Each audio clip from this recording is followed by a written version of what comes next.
Confidence isn't about acting bigger, it's about being solid. You've probably been told to just fake it till you make it, but that's not confidence, it's anxiety in disguise. Real confidence doesn't need a spotlight, it's internal, quiet, unshakable.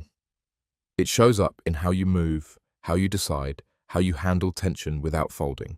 And no, it's not something you're born with, it's built.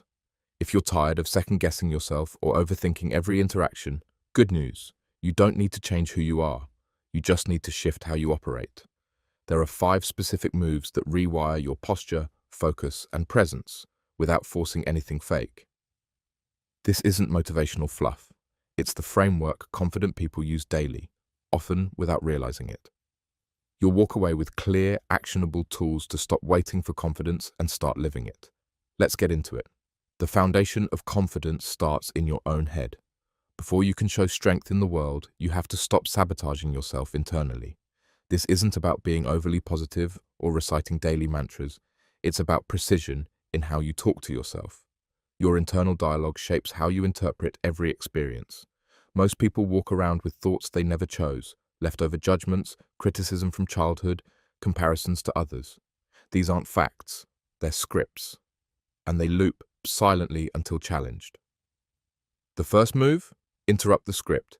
The moment you catch yourself thinking, I'm not good enough, I always mess this up, or I'll probably fail, stop. Interrupt it. Not with fake optimism, but with questions. Ask, is that true? Where did that thought come from? Would I say that to someone I care about? This shifts your brain from passive acceptance to active examination. Next, replace default narratives with crafted responses. Choose language that reinforces direction, not doubt. Say, I'm learning this now, instead of I'm bad at this. Say, this is difficult, but I can figure it out, instead of I can't do it. Subtle rewording leads to massive mental shifts. It moves you from judgment to ownership. Clarity is another tool. Be specific when you talk to yourself. Vague thoughts create vague outcomes. I need to do better becomes, I'll practice speaking up in the next meeting. Precision in language leads to progress in action. Another critical habit? Neutral observation. Not every thought deserves a reaction. You can acknowledge a negative emotion without obeying it. Say, I feel doubt right now, rather than I'm a failure. This separates who you are from what you're experiencing. Avoid rehearsing failure in your mind. Mental repetition builds belief, whether that belief serves you or not. Instead of playing worst-case scenarios, visualize calm action.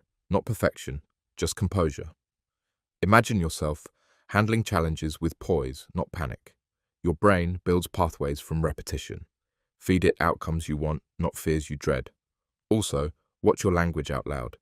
The way you speak externally reinforces internal identity. If you always say, I'm terrible with names, I'm just bad under pressure, or I've never been confident, you're programming your limits. Speak the direction you're growing toward, not the version you're trying to leave behind. It's not about lying to yourself. It's about choosing words that align with effort and forward movement. Confidence comes from momentum, and your words either fuel it or kill it. And remember, doubt is not the enemy. Silence is.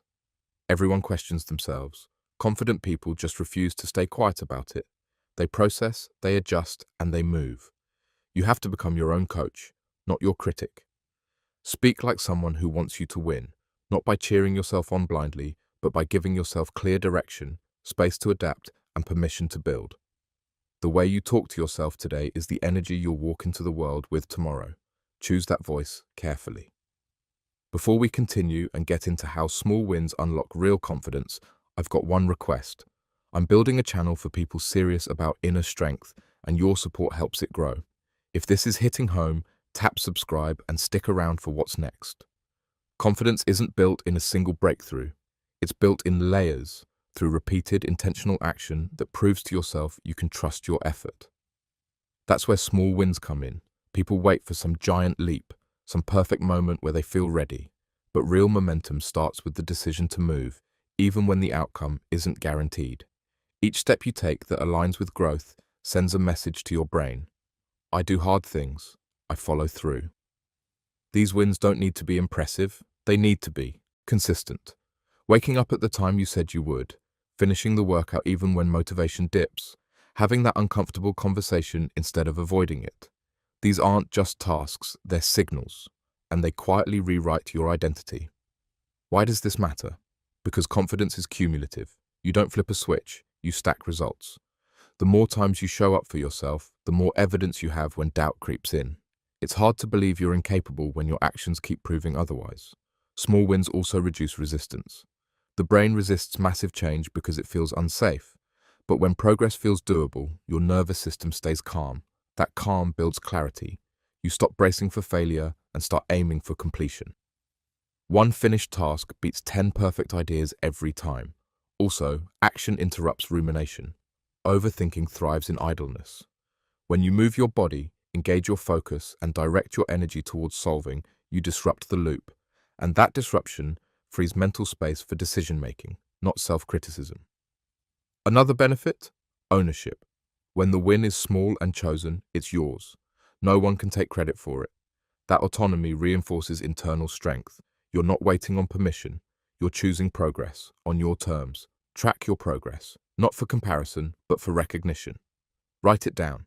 Note what you completed today that you once avoided. That record becomes your proof. You won't always feel the shift, but looking back, you'll see it. Big change doesn't start loud. It starts with small steps repeated without applause. Stack them, protect them, let them compound. And soon, you won't need to chase confidence. It will be chasing you. True confidence isn't loud. It's precise. The people who capture attention the fastest are often the ones who speak the least, not because they're shy, but because they know the value of presence over performance. Presence is a skill. It's the ability to enter a space and own your energy without seeking permission. Selective presence means knowing when to engage and when to observe. You don't have to insert yourself into every moment to be recognized. The real power is in restraint. When you speak rarely, but with intention, every word lands harder. People lean in, not because you force them, but because you make them curious. That curiosity is earned by contrast. In a world full of noise, stillness cuts through. Most people rush to fill silence. You don't. You use it. You let moments breathe. And by doing that, you show you're not rushed by insecurity. You're grounded in control. This doesn't mean being passive. It means being selective. You pick your moments like a strategist, not a performer. When someone asks for input, you give a direct answer. When tension rises, you stay composed. These moves communicate calm confidence, and calmness is magnetic. Your posture matters too. Stand tall, not stiff. Move with intention, not urgency. Make eye contact without overcommitting. These subtle signals send a message before you say anything. I know who I am, and I don't need approval to prove it. Selective presence also requires focus. Put your attention on the room, not on yourself. Notice people's behavior. Watch reactions. When you become the observer instead of the entertainer, you gain influence without needing attention. There's power in being unbothered. When you're not chasing recognition, you become more respected. Your detachment gives you freedom. You can walk into any space without adjusting your personality to fit in, because your energy already commands its own space. This is the presence people remember. It doesn't shout. It doesn't chase. It doesn't flinch. It simply shows up, steady and sharp. Confidence dies when it depends on reaction. Many people live as mirrors, constantly reflecting what others expect. They adjust tone, opinion, and behavior based on feedback, often without realizing it. But the moment your sense of worth becomes negotiable, you lose control. Validation seeking hides in everyday moments. Over-explaining your choices, pausing to see if someone approves, shifting your approach to keep the peace. These behaviors don't make you more likable. They weaken your voice. The fix isn't to stop caring, it's to choose whose opinion actually matters. If everyone has equal influence over your self-image, you'll never feel stable.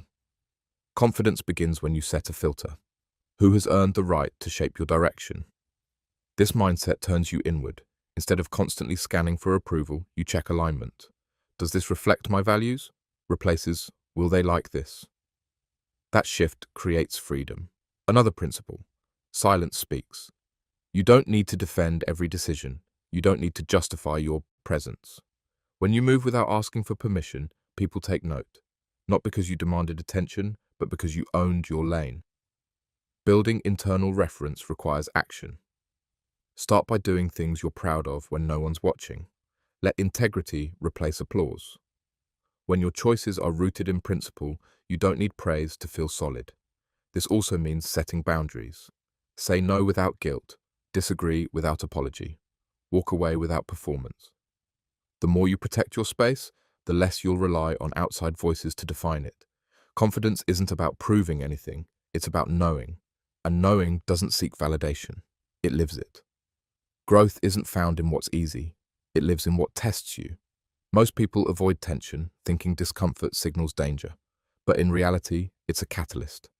Friction introduces challenge, and challenge is where confidence is carved, not imagined. To build mental strength, you have to introduce controlled pressure. This doesn't mean chaos or reckless risks. It means selecting tasks that push your limits, slightly outside what's comfortable, but fully within your reach. That's where transformation begins. Choose something that makes your heart race a little. Speak when it's easier to stay silent. Tackle the project you've been postponing. Wake up earlier than your routine allows. These actions seem small in isolation, but they teach your mind something critical. Hesitation isn't final. The point isn't to suffer, it's to stretch. Each time you choose action over avoidance, you expand your edge. That edge becomes your new baseline. What once felt daunting begins to feel normal. That's evolution. Friction also sharpens focus. In easy situations, it's easy to drift. But when pressure increases, you concentrate. That intensity reveals what you're capable of under stress. You stop reacting and start responding. That transition is the beginning of true composure. Over time, this exposure builds familiarity with uncertainty. You no longer need everything to feel safe before you move. You act because you trust your ability to adapt. That's power. Another key, reflect after the challenge. Don't just move on. Ask yourself, what did I learn? How did I show up? What would I do differently? This reflection turns discomfort into insight, so you're not just pushing through, you're pulling lessons forward. Eventually, you stop fearing resistance. You start seeking it in measured doses. Not because you enjoy hardship, but because you understand what it gives you. It's no longer an obstacle. It's a mirror showing you where to grow. Start where you are. Choose one point of friction today and face it with intention. Confidence doesn't shout. It's felt in how you enter a room, how you handle tension, how you carry yourself when no one's watching. It's not something you're born with, it's something you earn through action. You've just learned 5 distinct tools. Each one gives you an edge. Together, they form a foundation. Not for performance, but for presence. You don't need to do more, you need to do what matters, with intention, with discipline, and with clarity. This isn't about changing overnight. It's about making one solid move each day. One choice that leans into discomfort, protects your standards, or rewrites how you speak to yourself. Stack enough of those, and people won't just notice, you'll start feeling it internally first. No gimmicks, no pretending, just steps that compound. Now I want to hear from you. What's one behavior you're ready to upgrade right now? Drop it in the comments. I read every one. And if this gave you a fresh perspective, hit that like button and subscribe. I'm building something real here, a space for those who move with quiet power and clear intent. This is your time. Start building the confidence that doesn't ask permission.